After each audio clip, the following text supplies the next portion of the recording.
Everyone sitting bolt upright in their seats, all looking forward. The silence in this classroom is uncanny. It's rare for a secondary school class to be this silent. And yet, here in this room, you could hear a pin drop. I'm feeling hella nervous, and that's because it's results day. We'd had done these set of big tests, I can't remember exactly what, but there sat our teacher on the desk, legs crossed, and he had his hand over a stack of papers. Our papers, our results, and he's deliberately taking his time, glancing his eyes over each and every one of us, indulging in our fear. And after a moment, he smirks. What could that mean? A million different thoughts start entering my mind. And then he breaks the silence. That's disappointing test for most. Blood is not ominous. And so he goes around handing out the tests. I hear groans and laughter. And it's not the laughter where you're feeling like, yippee, I did so well. It's kind of like that laughter you do when you did so bad that the only reaction that you can do is to laugh. I hear the numbers of 30%, 40% being thrown around, and I realize, oh shit, this test was like proper bad. He stands in front of me and he lowers his glasses a little. My heart's like practically pounding right now in my chest. Second best, not bad. A huge weight feels like it's been lifted off my shoulders, taunting me for no reason. Like, what? 85%, not bad. Miles better than anyone else. Like, I doubled most people's grades and I comfortably cleared the boundary for the top grade, the grade 9, the A star. I let myself smile as I feel the tension dissolve away. I'm kind of proud of myself, but no one else in the room looks happy. That's weird. Didn't he say I got second best? So why is no one else happy? Where's the guy who got first? And then I see it in the corner of the room. There sits a boy. Like, he's pretty quiet. No one really talks to him that much. He was one of those like quiet, introverted kids. Kind of like me, but on another level. And I look over, I like glance over my shoulder and I'm like trying to see his test paper. And I see the number, 98%. Bro, he cooked. But strangely, the owner of that test has his head in his hands. And he looks so disappointed. He genuinely looks like he's fighting demons in his head, like full anime, head in hands, like, oh, my life is over, I'm cooked type of vibe. And I'm genuinely scared to like even talk to him because he looks like he's about to kill someone. And there's kind of like a meme, right? Of, oh, I'm so gassed I got 60%, but there's always that Asian who got 99% and he always complains. And back then I scoffed as well. I was like, bro, 98%. That's insane. Like, why are you even crying? Like, shut up. Like, you're not that guy. You're not that guy. But now it all makes sense. This might be the single reason why you've been an average student. Like, no offense, you've been an average student. You're not getting the results that you want. Jeff Bezos, the founder of Amazon, the richest person in the world, reported last year to have made 7.9 million per hour. And that's ridiculously high, right? Most people dream to make that amount in like their lifetime, and bro literally makes that in an hour. But for him, imagine like one day he wakes up and he checks that hour he only made 3 million. He would be devastated. Alarm bells would start like ringing. We would think 3 million an hour, are you kidding, man, bro? Like, if I made that in a year, I'd retire. The point is, for him, his alarm bells would be ringing because that's like more than half his salary gone. Like, something like crazy's happened. He'd be panicking, right? And that's because his level of normal, his level of complacency, alarm bell like trigger, like if it goes below this level, for like an average person, that might be they make less than 50k, and this is American standards, right? So like, just bear with me for the analogy. That might be the level, but for him, his normal is 7.9 million an hour. So anything that goes below that would set off alarm bells for him. Successful students just have a higher level of okay. Their level of complacency is just higher than yours. Since I know I normally get 9s, which is an A star, whenever I get an 8 in tests, I genuinely feel disappointed in myself. I feel distraught and my day is ruined because like I got an 8 in that test. It feels cocky and like you guys might not understand, but like that's just the truth. I'm not trying to like boast or anything, but I genuinely feel so shit and I feel stupid. It's because my definition of success and failure is different from your definition of success and failure. Whenever you see that person being like, oh, I got 98%, like gosh darn, I still got 100. Sure, like there may be that guy who just tries to like flex and just says that for like the sake of it, but it is all about your baseline, your norm. Imagine like, whoa, what the imagine that guy, like he's probably Asian, I don't actually remember because this was a while ago. Imagine that like Asian, like Chad, like introverted kid in the back of the room who got 98% that day. And imagine like some anime, yeah, we're talking anime terms, but him and like the dumbest person in the class, the person who got like 20%, they switched personas. They had the same like mentor and everything, but they just switched bodies. The dumb kid would go into his body, he'd see his test score. Damn, I got 98%, that's absolutely insane. He normally gets 20, so this is crazy. But because that's so insane to him, so above his level, he'd see that as an amazing accomplishment. So he wouldn't study. He'd be okay seeing his grade drop to 95% because that's still amazing for him. Even 90%, 80%, that's all still fine. He's still getting the top grade. If say he didn't study, he went out partying in like the Asian guy's body, all the wrong decisions, and he started getting like even 50% in tests, that would still be amazing for that guy because that's like more than double what he usually gets. But conversely, for the Asian guy in the dumb kid's body, he'd see the 20%, he'd flip out, right? Like, what the hell, 20%, that's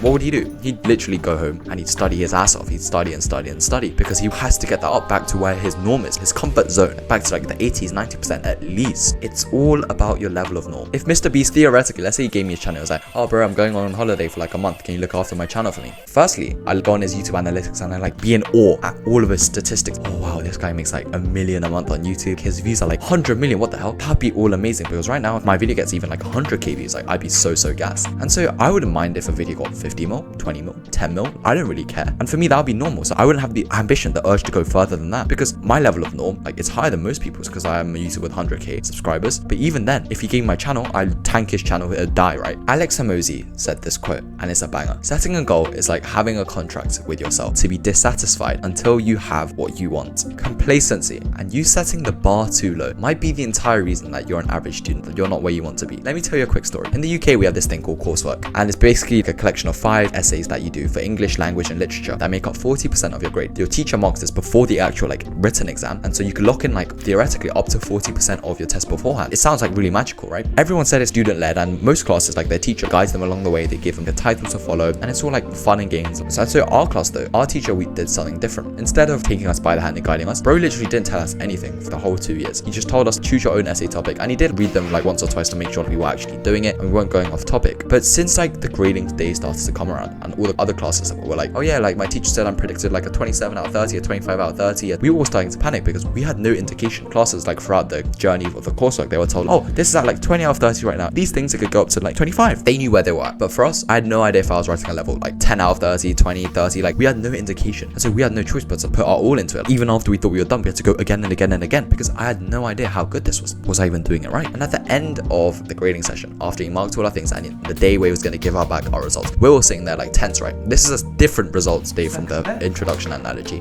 But the point is, like this was recently, everyone in our class got either 119 out of 120, because it's like 4 sets of 30, or 120 out of 120. So we all either got 99% or 100%, and that's never ever been seen before. Getting like 90% plus in your coursework is like seen as a major thing, and all of us basically got 100%. Isn't that crazy? If you think about why, it's because we weren't complacent. If he had told us, like this is what he said, if he had told us like, oh, this is at like 27 out of 30, 26 out of 30, like that's already like in the 90s. For a lot of us, we'd have thought like, oh, 90%, that's for calm, like I won't do anymore, and we'd have just like set that bar as okay. Because he had never set the bar, he had never set the ceiling for us, we went above. He told us like some of our essays were like beyond perfect. Like he said, even though it's out of 30, like some of them will be like 35 out of 30. If you set a bar like of your okayness, like, if you're okay with C's, if you're okay with something, you're not gonna accidentally go above that. You can imagine if a B is good for you, you're not gonna go accidentally above that. Like most of the time you're gonna be below it. So why not set the bar as high as you can? And like the Alex Hamosi quote, like setting a goal is making a promise to yourself to be dissatisfied until you reach the goal. Obviously, if you're like normally getting like 20, 30, 40%, setting the goal of like getting 100% is ridiculous. But the point is, you should always constantly be pushing your bar. Kaizen is a Japanese philosophical like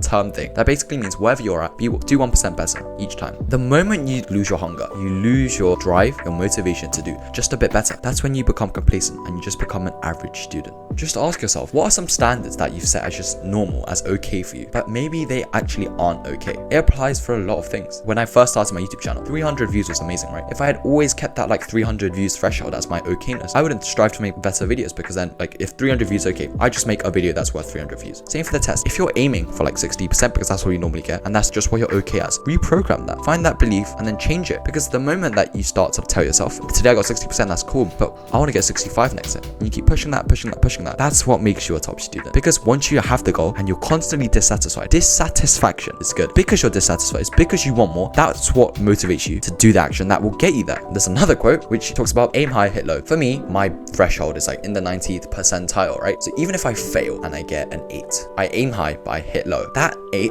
is still above 99% of the country's like average grade. The higher your standards are, like Jeff Bezos, Mr. Beast, like everyone, like we talked about, aim as high as you can, and then even if you fail, subjectively that's bad for me, but objectively it's not that bad. My failure level is still above most people's success level, and this is the secret to success as a student, but not just studying, in anything. Imagine if Jeff Bezos, once he hit like 100k per hour, that's crazy as well, right? Most people don't make 100k in a year. Imagine if he just got complacent. It was like, this is enough to like live a like happy life for the rest of my life, I retire everyone I love, get a massive house. Like a lot of us would like genuinely, we'd stop at that, right? But then if he had done that, Amazon wouldn't exist. He'd have become a wealthy man, but he wouldn't have become the wealthiest in the world. We want to be the best best student, right? You don't want to be like the 3rd best, 10th best student. So then always be hungry, always push. The worst regret you can have is you're at the finish line, you finish the race. This is like metaphorically, it could be exams, could be school, whatever. And the worst regret you can have is that at the end of the finish line, you realize you could have run more. Keep pushing that. People might call this unhealthy and whatever, but is it really unhealthy if the points that you are, you're always dissatisfied and you want a bit more for yourself? Because people, you can literally look around. People you admire, celebrities, people are good at what they do, successful students. I know this, like my friends, everything. It's about pushing yourself, and your environment affects this heavily as well. You're the average of the 5 people you spend time with. I remember in primary school, some like even the smart people in primary school, we did like the ABRSM music exams, right? And they were considered really difficult because they are. A lot of the time, we'd only just pass. So you can pass, there's merit and there's distinction. We'd always just normally pass. And because unconsciously, like the people around me, I see that they normally fail, but sometimes they pass. I was like, damn, when I passed, that's really good. Like that's what I thought. But as soon as I went into secondary school, everyone around me, because it's like a really good school, right? Everyone around me was getting distinctions easily. And so I was like, unconsciously, my mind something clicks. My bar used to be here at a pass, but suddenly it was here. And so obviously I had to do the action to compensate that. But because I had that hunger, the people around me, you're the average of the 5 people you spend with, because they were all like distinction level. I had to like make myself push myself up there. And so now anything below is distinction, like genuinely, I'll put someone up on screen for my grade 8, which is the highest grade you can do. I got distinction because that's just the level. That's the place where my bar is. And I really hope this video helped you, because this is like genuinely something that changed my paradigm for everything. YouTube, studying, gym, etc. It's all about where you place the bar. And as I just talked about, like the average of 5 people you spend time with is supremely important. And I always strive to get the best content and best like advice on YouTube. And this will help 99% of you. But if you really want to go the step further, surround yourself with other like-minded students. Learn from me and other experts, and want to get 100% of the help that I can give you. All of like these types of videos every single day. Learn how to study without spending hours upon hours. Like learn everything there is to become a top student. Maybe you want to check out Student Accelerator, which you can learn more about in the top link in the description to watch the free masterclass. And that's for like my true fans. That's for people ambitious who want to go like the step further. You'll be surprised how much this might change you. So if you think this is for you, make sure to check it out, because there's always the story of the businessman who made 10k a month in like his little village area, and that's amazing for him. But as soon as he went into the big city, around him was surrounded by people who were making 100k a month. He realized he wasn't a big fish anymore. Surround yourself with other like-minded students, and I'm giving you the opportunity to. So remember, if you want to, like only if you want to, and you think you're part of this group, check that out, take action. No, as always, I'll see you next time.